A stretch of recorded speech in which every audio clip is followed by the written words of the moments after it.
নমস্কার বন্ধুরা, আজকে শ্রেয়াংশের টিফিনে ছিল কোরিয়ান নুডলস। ও এটা ভীষণ ভালোবাসে খেতে এবং এটা নিজে তৈরি করতেও পছন্দ করে। ও নিজে হাতে তৈরি করলে এর মধ্যে অনেক সবজি অ্যাড করে, আর এর মধ্যে কিছু ক্যাপসিকাম এবং টমেটোটা বেশি পরিমাণে দিয়েছিল।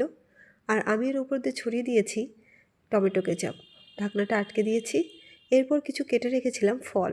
শীতের সময় ফল প্রচুর পরিমাণে পাওয়া যায় এবং বিভিন্ন ধরনের সবজি ফল ওকে দেয়া হয়। আর এই ফলগুলোর মধ্যে ছিল মৌসুমী লেবু, আর কিছু পরিমাণে ছিল আপেল আর বেদানা রেখেছিলাম। আর এই একটাতেই ধরে যাবে ভেবেছিলাম, কিন্তু পরে দেখি যে না, একটা একটা করেতে দিলেই সুবিধা হচ্ছে। ওর খেতেও সুবিধা হবে এবং দেখতেও বেশ ভালো লাগবে।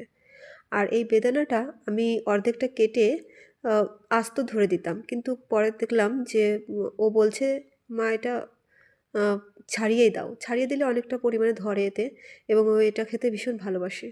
আজকের টিফিন নমস্কার বন্ধুরা, আজকে শ্রেয়াংশের টিফিনে ছিল কোরিয়ান নুডলস। ও এটা ভীষণ ভালোবাসে খেতে এবং এটা নিজে তৈরি করতেও পছন্দ করে। ও নিজে হাতে তৈরি করলে এর মধ্যে অনেক সবজি অ্যাড করে, আর এর মধ্যে কিছু ক্যাপসিকাম এবং টমেটোটা বেশি পরিমাণে দিয়েছিল। আর আমি এর উপর দিয়ে ছড়িয়ে দিয়েছি টমেটো কেচাপ। ঢাকনাটা আটকে দিয়েছি। এরপর কিছু কেটে রেখেছিলাম ফল। শীতের সময় ফল প্রচুর পরিমাণে পাওয়া যায় এবং বিভিন্ন ধরনের সবজি ফল ওকে দেয়া হয়। আর এই ফলগুলোর মধ্যে ছিল মৌসুমী লেবু, আর কিছু পরিমাণে ছিল আপেল আর বেদানা রেখেছিলাম। আর এই একটাতেই ধরে যাবে ভেবেছিলাম, কিন্তু পরে দেখি যে না, একটা একটা করেতে দিলেই সুবিধা হচ্ছে। ওর খেতেও সুবিধা হবে এবং দেখতেও বেশ ভালো লাগবে।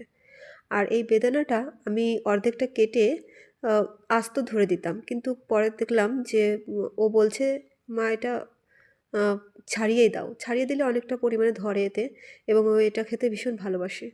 আজকের টিফিন